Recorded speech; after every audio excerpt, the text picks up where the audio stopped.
Hello everyone. आज का जो टॉपिक है वो है माइक्रो टीचिंग। ठीक है, माइक्रो टीचिंग के नाम से समझ में आ रहा है कि माइक्रो ऐसी डीपली टीचिंग जो सबको समझ में आ सके और जो कि बहुत इंपॉर्टेंट हो, जिसमें कुछ ऐसे हैं इनोवेटिव आइडियाज़ इसमें ऐड हो और काफ़ी सब्जेक्टिव टॉपिक। ठीक है, इसको हम 5 वे से देखेंगे एक ह्यूमन बिहेवियर के अकॉर्डिंग कि जो माइक्रो टीचिंग है वो कैसे समझी जा सकती है रिकॉर्डिंग। जैसे कि मान लीजिए मैंने काफ़ी चीज़ें समझी और मैं उसको रिकॉर्ड करके अगर आपको बता रही हूँ, this is a first way. ठीक है। रिफाइनिंग रिफाइनिंग रिफाइनिंग एक ऐसी प्रोसेस जिसमें यदि मान लीजिए अगर आप पढ़ते समय या काफ़ी चीज़ों की प्रैक्टिस करते समय यदि आपको कुछ दिख रहा है कि उसमें कोई चेंजेस करने हो, कुछ रिफाइनरी चीज़ें ऐड करनी हो कि नहीं भाई इसको ऐसा नहीं ऐसा होना चाहिए। ठीक है, रिफाइनिंग बोलते हैं। फिर है रिव्यूविंग। रिव्यूविंग तो आप अच्छी तरीके से जान ही चुके हैं कि रिव्यूविंग आपकी कैसी प्रोसेस है।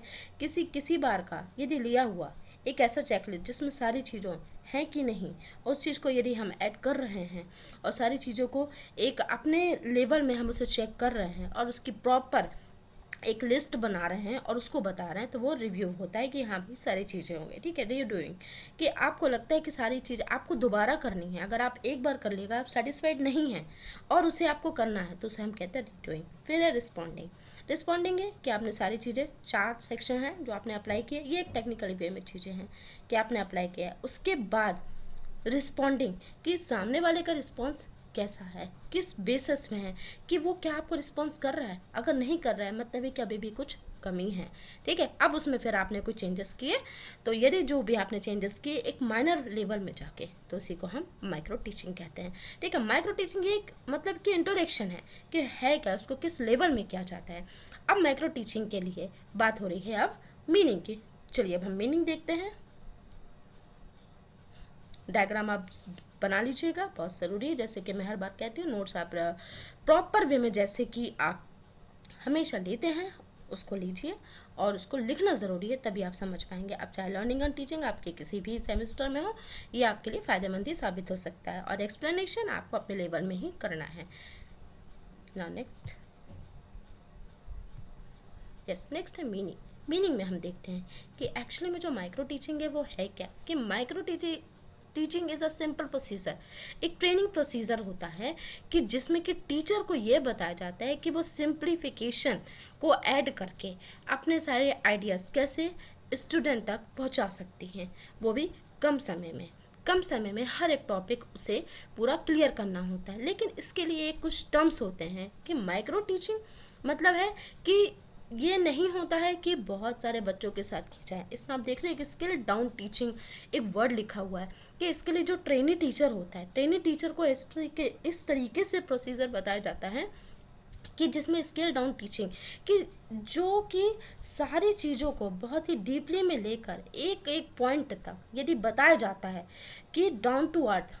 ठीक है, तो उसी लेवल में यदि बताया जा रहा है और टीचर अपने टर्म्स और काफ़ी चीज़ों को ऐड करके बच्चों को बता रहा है, तो उसको हम क्या कहते हैं, माइक्रो टीचिंग का एक ऐसा ही जो ट्रेनिंग प्रोसीजर होता है। ठीक है, वो इसमें अपनी सारी कॉम्प्लेक्सिसिटी जितने भी रेगुलर टीचिंग में जिसके हम बोलते हैं कि वैसी नहीं होती है। माइक्रो टीचिंग रेगुलर टीचिंग से अलग होती है। तो उसके लिए सबसे पहले तो जो फर्स्ट कंडीशन है यदि हम देखें, तो हम देख रहे हैं कि एक स्किल डाउन टीचिंग होती है। अब स्किल डाउन टीचिंग ही से समझ में आ रहा है कि जो ग्रुप होता है ना बच्चों का, वो बहुत ही कम बच्चों का होता है और बहुत ही कम ड्यूरेशन का होता है। जैसे 10 से 15 मिनट की ये आपकी टीचिंग की जाती है। इसको हम और नेक्स्ट वीडियो में डिस्कस करेंगे माइक्रो टीचिंग साइकिल के दौरान। ठीक है, उसमें भी हम डिस्कस करेंगे बाय डायग्राम बना के। सबसे पहले इसमें आपको मेन फंडे समझने हैं कि क्या है माइक्रो टीचिंग। एक ट्रेनिंग प्रोसीजर है। Keyword first training procedure, second keyword simplifying the complexity, and third is the scale down teaching, and there's a terms and condition, there are the class size and the time and the students, the number of student कि class का size कि number of student क्या हो, strength कितनी हो और उसमें time कितना है और आपका कंटेंट उसमें आपका पर्टिकुलर उसी टाइम में कंप्लीट हो रहा है कि नहीं। चलिए नेक्स्ट देखते हैं।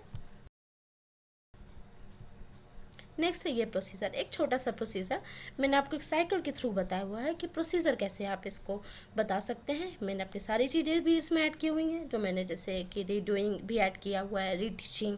वैसे तो माइक्रो टीचिंग जो स्किल है ये उसी का एक पार्ट है, लेकिन अगर पूरा होल प्रोसीजर को यदि हमने देखना है माइक्रो टीचिंग का प्रोसीजर क्या है, तो ये है कि ठीक है, इसका डेफिनेशन, डेमोस्ट्रेशन कि डेमोस्ट्रेट भी होना चाहिए, लेसन प्लानिंग बननी चाहिए कि लेसन प्लान बनाना, यदि आप एज अ टीचर है तो यू नो वेरी वेल कि how to prepare a lesson plan.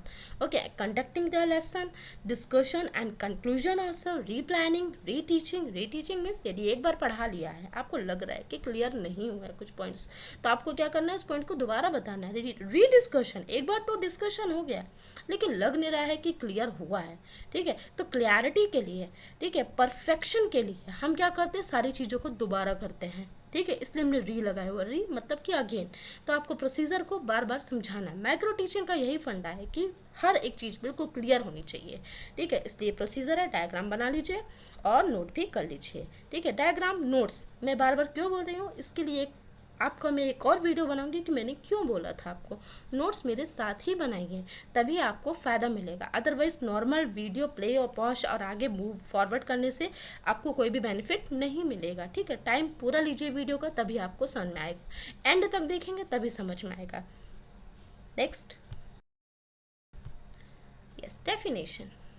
Definitions सबसे पहले पता है कि हम हर एक बार जो डेफिनेशंस होती है ना, वो कुछ एक पर्टिकुलर एक स्पेसिफिक बंदे के लिए नहीं होती, ठीक है। उसी प्रकार जैसे कि बीएड की बुक्स में आप लोगों को दिया और शायद ये आपको डेफिनेशन मिलेगी कि उनके अकॉर्डिंग माइक्रो टीचिंग की डेफिनेशन क्या हो सकती है, कि micro teaching is defined as a system of control practice that makes it possible to concentrate on specified teaching behavior and to practice teaching under controlled condition। कि micro teaching एक system, एक teaching का एक ऐसा system है जो कि सारी पॉसिबिलिटीज के साथ और सारे कंसंट्रेट होकर अगर आप बच्चों को पढ़ा रहे हैं और जो आपका टीचिंग बिहेवियर हो इतना परफेक्ट हो कि सारी कंडीशंस आपकी की कंट्रोल में हो। जैसे क्लास है, अब क्लास में क्या होता है, बच्चे मोस्टली एक प्रैक्टिकली क्लास लेना एक अलग बात हो जाती है, वहाँ माइक्रो टीचिंग अप्लाई नहीं होती, माइक्रो टीचिंग मोस्टली जब टीचर्स का इंटरव्यू होता है तब काफ़ी लोग, या एक सेशन होता है स्कूलों में, माइक्रो टीचिंग का सेशन होता है, और यदि नहीं भी होता है तो शायद हर स्कूल में माइक्रो टीचिंग का हर बार जो आपका हर मंथ में कम से कम एक शेड्यूल बना के माइक्रो टीचिंग का एक प्रोसेस रखना चाहिए। इससे टीचर की कैपेबिलिटी और टीचर की अंडरस्टैंडिंग और टीचर की सारी चीज़ें अपडेट होती जाती हैं और उनको अच्छा भी लगता है और उनकी जो टीचिंग होती है वो परफेक्ट होती जाती है, ठीक है। तो यही है टीचिंग, कि ऐसा तो नहीं क्लास में आपने समझा दिया बच्चों को तो समझ में नहीं आ रहा, ठीक है। अब बच्चे, ऐसा तो नहीं कि आप कि वहाँ तक पहुँच ही नहीं हो पा रही कि बच्चे क्या कर रहे हैं, आपने पढ़ाया, क्या बच्चे ब्लैक बोर्ड की तरफ देख रहे हैं, नहीं, तो आपका बिहेवियर कैसा है, बिहेवियर आपको सॉफ्ट कॉर्नर में ही होना चाहिए बच्चों के लिए। आप मतलब ये कि पॉसिबल ऐसा हो कि आप पॉजिटिव हो बच्चों के लिए, ये भी चीज़ ज़रूरी है। तो ये माइक्रो टीचिंग के लिए बहुत परफेक्ट, आपका जो बिहेवियर है बहुत परफेक्ट होना चाहिए, और क्या आपकी क्लास आपके कंट्रोल में है कि नहीं।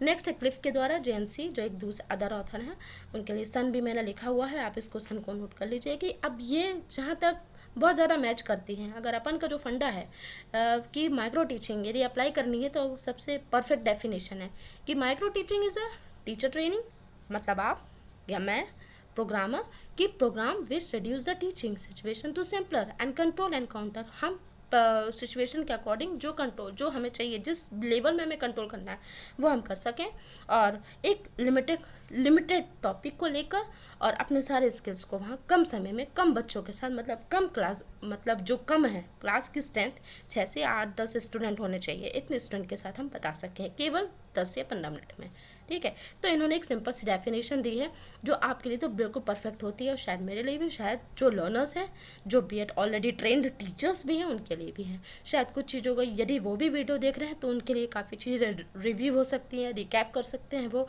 उनके लिए काफ़ी अपडेशंस आ सकते हैं। उन्होंने काफ़ी पहले बीएड किया था, कुछ चीज़ें नई भी जुड़ी हैं, कुछ पुरानी भी हैं, काफ़ी चीज़ें हैं, ठीक है। तो आपके लिए भी फ़ायदेमंद है। तो ये है कुछ डेफिनेशंस और कुछ मीनिंग। तो अभी आज के लिए इतना ही, फिर इसके बाद नेक्स्ट वीडियो में हम माइक्रो टीचिंग का साइकिल बताएंगे। माइक्रो टीचिंग का साइकिल भी बहुत बड़ा है और माइक्रो टीचिंग क्यों ज़रूरी है, ठीक है। नेक्स्ट वीडियो में हम फिर से मिलते हैं। Take care and bye bye. Thank you watching.